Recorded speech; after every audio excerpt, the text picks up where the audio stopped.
So, what's up sa inyo mga tet kuya? Kung nga pala si Kuya Len, and we are back sa Arise crossover. And nag-update nga pala yung laro, no? Actually, nalaro ko na siya, and makikita nyo, nag-end rank na ako. Pero makikita nyo yung sa mga clips mamaya. Yung bagong update is yung sa let's see, ano ba yung mag-update? Yun, yung full UI rework. So makikita nyo, bago na yung mga UIs. Actually, hindi ko gusto yung bagong UI. Mas gusto ko yung dati kasi parang colorful. Lalo na yung dito. Parang mas gusto ko talaga yung lumang UI. Pero may mga binago sila na mas magaganda. Yan, mga mounts din, binago din. Itsura.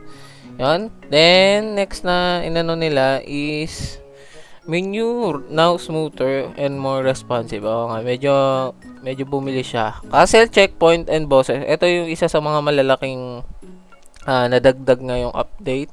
Kasi kung titignan nyo tong index, may bagong mga boss dito sa Infernal Castle. Apat yung nagdagdag. Yung isa is si Whistle. Ito pa lang yung obtainable kasi wala pa naman nakakabot ng floor 50. Si Whistle, siya yung second strongest unit ngayon bukod kay Sang Jinwoo na N.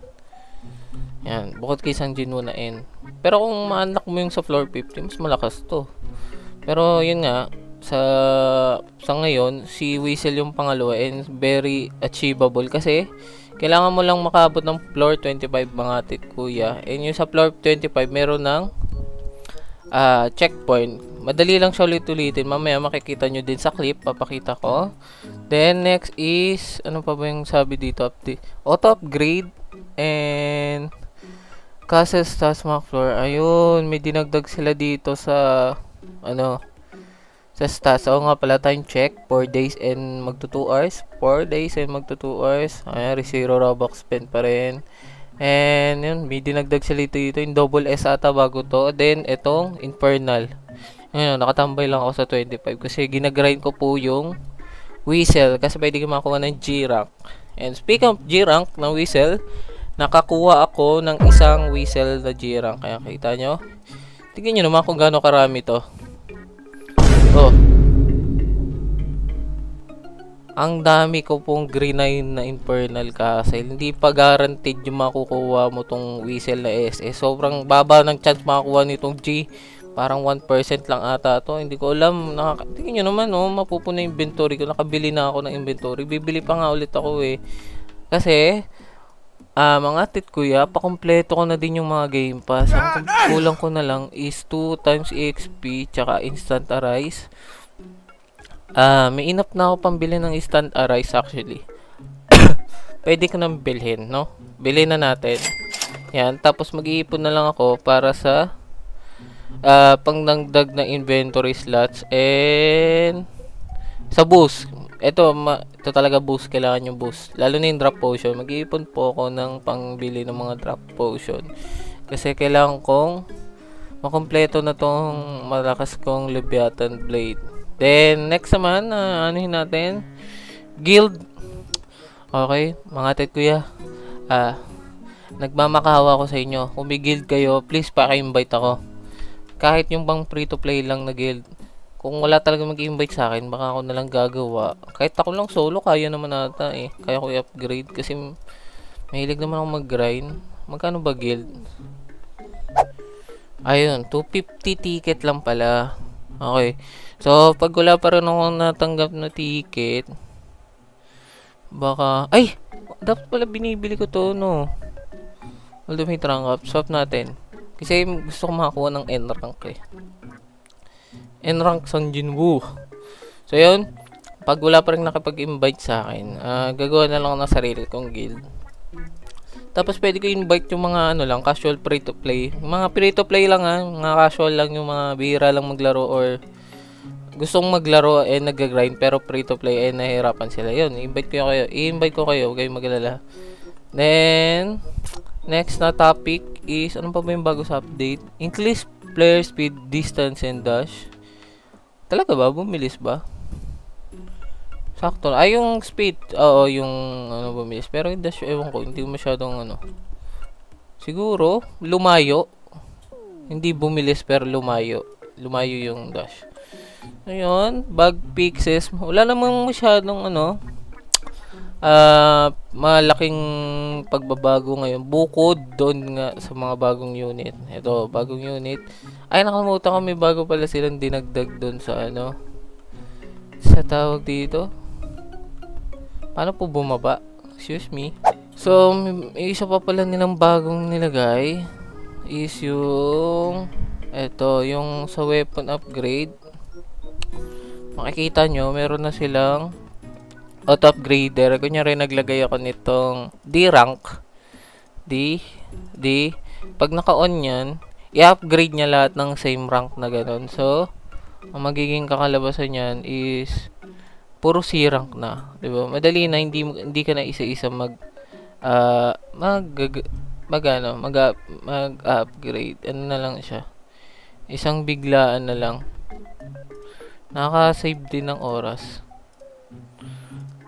Di ba? Uy, dalawin upgrade sa may B rank. Makagawa na tayo A rank. So, nag-grind pa rin ako nito kasi yung weapon ko, yung Leviathan, bigyan nyo damage. Asan ba yun? Ang damage po ng malakas kong sword ngayon is 148, sharpness 8. And B rank pa lang yan. So, kailangan ko kasi na mas malakas yan para doon sa N+. Ay, mahina pala yung A nito. Mahina nga. Ay, hindi. Sakto lang pala. So, kailangan yun. Mas malakas siya din. Mas malakas pa rin to yung Leviathan. Maganda tagay grind to. So, yun. Papakita ko muna sa inyo mga tit ko yung mga pinaggagawa ko nung mga nakarang araw. Actually, nung mga kahapon lang. Kasi, time check ko. Kaka isang araw pa lang. So, yung mga ginawa ko off-screen, pero nire-record ko pa rin kasi ayokong makalimutan na may mahalaga akong kailangan i-record, i-clip. Yan. So, yun.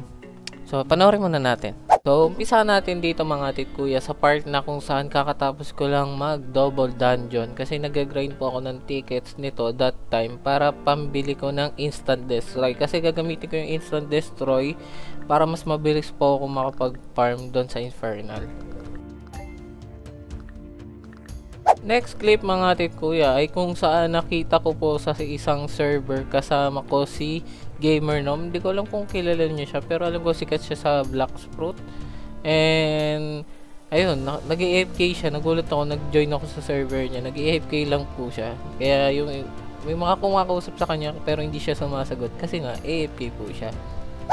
Next clip naman mga tit kuya ay makikita nyo ako nagki-claim ng bagong code para sa tickets. So, ang pangalan na ay Ench Ticket.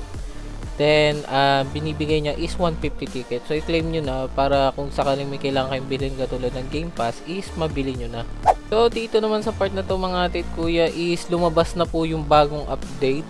Bigla pa lang nag-update. Nagulat nga ako may update yung kay Whistle nga. So, para ma-farm mo siya na mabilisan, patayin mo lang diretso si Whistle kagad sa 25th floor. Then, mag-quit ka pag na-arise mo na. Tapos, balik ka lang ulit. Paulit-ulit lang yung mga tituya. Basta ma-checkpoint mo yung 25th. Ulit-ulitin mo lang yun hanggat sa makakuha ka ng Whistle. Ang pinakamaganda dito is yung G-rank Whistle. Pero, medyo mahirap siya makuha kasi makikita nyo mamaya mga tituya kung gaano ko katagal ginagrind to. Almost isang buong araw ko po ginagrind si Whistle para lang makuha ng G-rank. Tapos ito nga mga tit ko, nakuha ko yung first 2 Whistle ko na double S. Mas malakas siya kaysa dun sa mga iba kong unit, lalo na kay Zero. Kaya maganda siyang additional para sa team ko. And kung gusto nyo i-grind, madali lang siya. Kaya i-recommend na i-grind nyo muna yung kay Whistle sa Infernal. Next clip naman mga tit kuya ay binili ko na po ang double dungeon drop. Kasi yung kailangan ko po mag-grind ng Leviathan Blade or yung legendary weapon para sa Dragon City kasi kailangan ko po mag-ready para sa update. Then dito naman mga tit kuya sa clip na to is magte-take ako ng end rank na test or dungeon quest kasi gusto ko po ng extra damage. Kailangan ko po siya, nakakatulong siya sa bawat run ko para mas mabilis. Mandali ko lang pong natapos yung end rank na dungeon kasi dahil po sa Leviathan Blade, which talagang laking boost yung binigay sa damage ko. Kaya natutu hits ko na lang yung mga unit. And kaya kaya siya basta maka 100 or around, basta 100 QA siguro kayang kaya nyo na. Tapos sa clip naman na to mga tit kuya, makikita nyo hirap na hirap po akong makyat lalo na pag naghahanap ng mga dungeon portal kasi wala po akong flying mount. Kaya ang sunod na game pass ko po talagang binili is yung mount bundle na ang problema hindi siya ganun kabilis. Akala ko sobrang bilis nila, mga nasa 200 speed or something. Mas mabilis pa yung Elder Draco na mount na LAN kaysa dun sa premium. Tapos yung nalipad naman kasi bilis niya yung boat, medyo okay lang pero sana ginawa nilang 200 para mas worth it yung ticket. Dito naman sa clip na to makikita nyo ako nagko-combine po ako ng mga Leviathan blade na nag-grind ko and ini-enchant ko. Ang sorte ko nga dito, lagi ako nakakakuha kagad na sharpness 8. Okay lang kahit walang loot or anything na other, basta yung sharpness 8 is maganda na para mas mabilis po ako makapag-grind. Mga tit kuya, gamitin nyo pala yung mga dragon rune nyo kapag may mga low level na rank na dungeon katulad ng E or D kasi binago po nila yung runes. Pag nag-dungeon po kayo ngayon, kung ano po yung rune na nilagay nyo, kunyari sa solo leveling kayo, nilagay nyo dragon rune, ang magiging drop na po is dragon. Hindi na po solo leveling, hindi katulad dati. Kaya maganda po gamitin yung dragon rune sa mga mahihinang dungeon. Tapos sa clip na to mga tit kuya, makikita nyo, mag-aalas 12 na po ng umaga nag-grind pa po ako ng Infernal pero sunerte ako kasi patulog na ako. Nakakuha po ako dito ng G rank na whistle, patulog na talaga ako nito, inaantok na ako. Inabol ko lang po yung last na Infernal bago mag-alas 12 nakakuha ko ng G rank whistle. Tapos binili ko na rin po yung 2 times gems na game pass kasi gagamitin ko po yun if ever gagawa nga ako ng guild and meron akong pang upgrade ng guild ko. So mga tit kuya, may update pala bukas. Nakalagay dito, update Saturdays 7 AM. New, ang nakalagay dito is New Island and New Shadows. So kailangan ko pala mag-ready talaga kasi may update, no? Wala naman nakalagay dito kung kung ano yung bago. Saan ba tong anime na to? Hindi naman si Gino ba to? Bakit iba yung cloak? Basta may update bukas pala mga tit kuya, may update. Tandaan nyo ha. April 19 may update bukas 7 AM. So yun nga mga tit kuya, no. Nalaman nyo nang may update bukas kaya kailangan ko po mag-prepare. Kailangan ko mag-grind actually ng weapon. Kailangan ko ma-A-rank to at least ngayong araw. Then if kaya makakuha ulit ako ng G-rank na whistle, kailangan ko po talaga ng whistle. Sobrang lakas ng damage niya. Tignan nyo, papakita ko sa inyo ang G-rank na pinakulay, yung sa Dragon City. Ay, wala pala ako. Hindi pala, hindi ko lang mapapakita. Pero si whistle po, isa sa pinakamalakas na unit na pwede nyo makuha ngayon. Kasi nga yung G-rank niya is 1 QA. And kahit i-G-rank po natin tong si yung sa Mori Town, hindi po siya abot ng 1 QA. Siguro yung sa Dragon City baka umabot. Baka kasing lakas niya si Whistle, pero mas madaling i-grind po si Whistle, kaya mas madali kasing ulit-ulitin yung niya kaysa doon sa Dragon Ball. 'Yon. Pero si Jinwo pa rin pinakamalakas syempre. 5 QA. Ayan 'yon. Sana mag-grinding kayo mga tit kuya kasi may update po bukas ha. Tignan natin kung anong bago bukas. Kaka-update lang, update ulit ha. Mukhang masipag yung mga dev dito. So, yun.